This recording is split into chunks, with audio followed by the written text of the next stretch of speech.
अभी आप लोग सत्संग की महिमा को सुन रहे थे कि किसी ने इस सत्संग को गंगा कहा, किसी ने इस सत्संग को प्रचंड पावक कहा,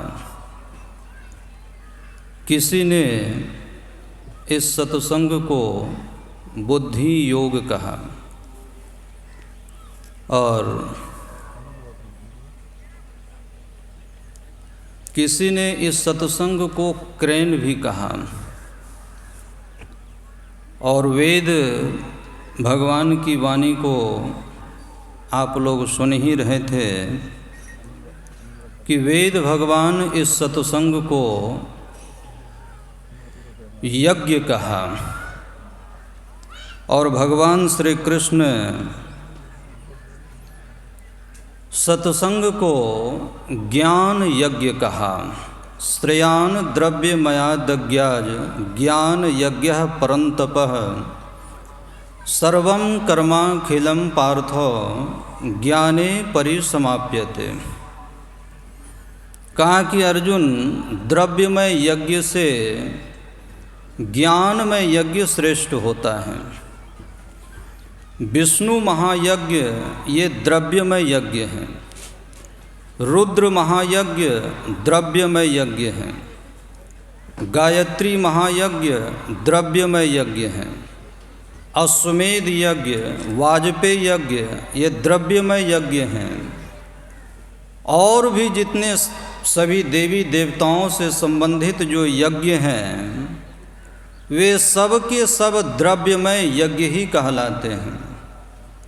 और संत महापुरुषों के अंतःकरण से जो कल्याणकारी वचन निःसृत होते हैं वह ज्ञान यज्ञ कहलाता है। तो अन्य यज्ञों का फल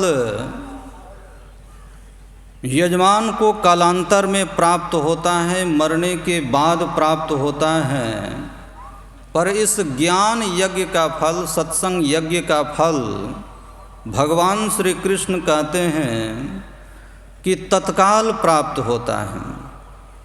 प्रत्यक्ष फल देने वाला, प्रत्यक्ष लाभ प्रदान कराने वाला यह सत्संग यज्ञ है, यह ज्ञान यज्ञ है। तो अन्य यज्ञों से अर्थात द्रव्यमय यज्ञों से कर्म बंधन नष्ट नहीं होता है, मनुष्यकृत कर्म समाप्त नहीं होता है। लेकिन भगवान कहते हैं सर्वं कर्माखिलं पार्थो ज्ञानं परिसमाप्यते। जितने बंधनदायक मनुष्यकृत कर्म हैं तो कहा कि इस यज्ञ के प्रभाव से तत्काल समाप्त हो जाते हैं। और ऐसा केवल भगवान श्री कृष्ण ने ही नहीं कहा, बल्कि वेद में भी सत्संग को यज्ञ की संज्ञा दी है। जो पाठ में सुना, वेद भगवान क्या कहते हैं? ईजे यज्ञे भी ससमे समेभिर रिधद्वारा याग्नये ददाशो एवाचन मजुष्टिर नाम हो मर्त्याम नसते न प्रदीप्ति ही। कहा कि इस सत्संग यज्ञ का फल वेद भगवान कहते हैं कि नाम हो मर्तम, मतलब मनुष्य के अंदर जो प्रचंड मृत्यु का भय सवार है वह भय नष्ट हो जाता है। और मनुष्य के अंदर में जो अनेकों दुर्विकार हैं वे नष्ट हो जाते हैं। और जन्म मरण का भय जो मनुष्य के अंदर में है वह तत्काल नष्ट हो जाता है। और ऋग्वेद में वेद भगवान कहते हैं कि सत्संग संसार का सबसे बड़ा तप है। अब देखिए, पहले कहा सत्संग यज्ञ है और बाद में कह रहा है कि सत्संग सबसे बड़ा तप है। अच्छा, तप क्यों कहा गया? तप इसलिए कहा गया कि मनुष्य के अंदर जितने दुर्विकार रूपी मल हैं, तो सत्संग रूपी तप के द्वारा ये सब के सब जल करके भस्म हो जाते हैं। तो सत्संग रूपी तप के द्वारा अंतःकरण निर्मल हो जाते हैं, और जब अंतःकरण निर्मल हो जाते हैं तो निर्मल अंतःकरण वाले ही परम प्रभु परमात्मा का दर्शन कर पाते हैं। और भगवान ने क्या कहा कि जो यज्ञ करता है उनसे मैं प्रसन्न होता हूँ, जो दान करता है उनसे भी मैं प्रसन्न होता हूँ, जो तीर्थों में जाते हैं उनसे मैं प्रसन्न हो जाता हूँ, जो तप करता है उनसे मैं प्रसन्न होता हूँ, और जो संसार के सारे शुभ कर्मों को करते हैं उनसे मैं बिल्कुल प्रसन्न हो जाता हूँ। पर जो सत्संग रूपी तप के द्वारा अपने मन को निर्मल बना लिया है उनको तो मैं प्राप्त ही हो जाता हूँ। तो प्रसन्न होना और प्राप्त होना दो बातें हैं, और दोनों में बहुत अंतर है। और भगवान श्री कृष्ण सत्संग की महिमा को बतलाते हुए कहा कि मैं प्राप्त भी होता हूँ, और जो सत्संग करता है उनके बस में भी मैं हो जाता हूँ। तो प्राप्त होना ये कुछ क्षण का आनंददायक होता है, और प्राप्त होकर के वह कभी ओझल नहीं हो, वह शाश्वत आनंद कहलाता है। तो भगवान श्री कृष्ण उद्धव जी से कहते हैं कि उद्धव, न रोधयति माम योगो, कहा कि कितना भी कोई योग कर ले पर मैं उसके बस में नहीं हो सकता। फिर कहा ना सांख्य धर्म एव च, जिस शास्त्र में प्रकृति और पुरुष का ज्ञान दिया गया है उस शास्त्र को सांख्य शास्त्र कहा गया। तो कहा कि किसी ने सभी शास्त्रों का अध्ययन कर लिया है तो मात्र इतने से ही मैं उसके बस में नहीं हो जाता हूँ। अच्छा, दुनिया के बहुत सारे धर्म कर्म हैं, लोग करते हैं, तो इससे मैं उसके बस में नहीं होता हूँ। नो स्वाध्यायस तपस त्यागो नो निष्ठा पूर्तम नो दक्षिणा, अनेक शास्त्रों के स्वाध्याय से भी मैं बस में नहीं होता हूँ, और तपस्या से भी मैं उनके बस में नहीं होता, बाह्य त्याग से भी मैं किसी के बस में नहीं होता।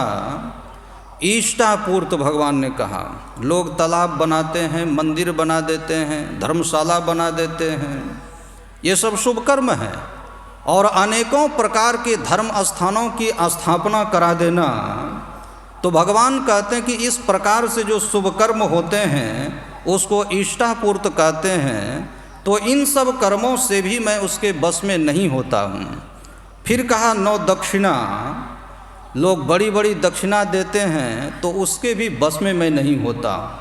फिर कहा व्रतानि यज्ञ छंदांसी तीर्थानि नियमायमा, अनेकों व्रतों के करने से भी मैं किसी के बस में नहीं होता, अनेकों यज्ञों से भी मैं किसी के बस में नहीं होता हूँ, चारों वेदों के अध्ययन करने से भी मैं उसके बस में नहीं होता हूँ, और अनेकों तीर्थों के सेवन करने से भी मैं उसके बस में नहीं होता हूँ, यम नियम के पालन करने से भी मैं उसके बस में नहीं होता हूँ। तब उद्धव जी ने कहा कि भगवान, आप जब किसी भी तरह से किसी के बस में नहीं होंगे तब फिर आपका भजन कौन करेगा और क्यों करेंगे फिर? तब भगवान ने कहा कि धर्म कर्म की सारी बातें तो मैं बता दी, लेकिन अभी मेरे मुंह से निकलने के लिए एक बात बाकी है, और वह बात अगर जीवन में बन जाए तो मैं उसके बस में हो जाता हूँ। अब देखिए, भगवान के मुंह से निकलने के लिए अब क्या बात बाकी है। भगवान कहते हैं यथा वरुंधे सत्संगः सर्वसंगापहो हि माम। भगवान ने क्या कहा कि जो आत्मोन्नति के शिखर पर पहुँचे हुए संत का संग कर लिया, मैं उसके बस में हो जाता हूँ। और भगवान वेद व्यास जी महाराज ने कहा कि सत्संग में आने के लिए जैसे ही मनुष्य के अंदर में पवित्र भावना उत्पन्न होती हैं, तो ठीक उसी क्षण उसके हृदय रूपी कारागार में जाकर के मैं बंदी हो जाता हूँ। तो इसीलिए वेद भगवान ने इस सत्संग को तप कहा, और यही एक ऐसा तप है जो मनुष्य को विशुद्ध बना देता है, मनुष्य को निर्मल बना देता है, और मनुष्य के अंतःकरण की सारे दुर्विकारों को नष्ट कर देता है, और भगवान के लिए उनके अंतःकरण को बंदी गृह के समान बना देता है। भगवान ऐसे भाग्यवान भक्त के हृदय से फिर बाहर नहीं निकल सकते, तो भगवान को प्रसन्न करने का सबसे बड़ा साधन बना देता है। भगवान को प्रकट करने का सबसे बड़ा साधन है तो सत्संग रूपी तप। तो भगवान ने सबसे पहले भगवान ने सत्संग को यज्ञ कहा, और फिर सत्संग को तप कहा गया, और अपनी प्राप्ति का सबसे बड़ा साधन बतलाया। और सत्संग को समग्र बंधनदायक कर्मों को नष्ट करा देने वाला ये प्रचंड पावक बतलाया है। तो संत महापुरुष कहते हैं कि मंदिर में जाने से धर्म होता है, तीर्थ में जाने से धर्म होता है, धामों में जाना चाहिए, मंदिर का दर्शन करना चाहिए, यज्ञ करना चाहिए, यज्ञ करने से धर्म होता है। मतलब दुनिया के जितने सत्कर्म हैं, शुभ कर्म हैं, सब करना चाहिए, इससे धर्म होता है। लेकिन संत का संग करेंगे, सत्संग करेंगे तो धर्म भी होगा और धर्म का ज्ञान भी होगा, और अन्यत्र कहीं जाने से केवल धर्म होता है, धर्म का ज्ञान नहीं होता है। पर संत का शरण में जाने से, सत्संग करने से धर्म भी होता है और धर्म का ज्ञान भी होता है। तो धर्म कर्म करने के लिए हम लोग यहाँ पर उपस्थित हैं, और आपके समक्ष बड़े बड़े महापुरुष बैठे हुए हैं, उनके मुखारबिंद से भी सत्संग के वचनों को सुनेंगे। बोलिए प्रेम से श्री सद्गुरु महाराज की जय।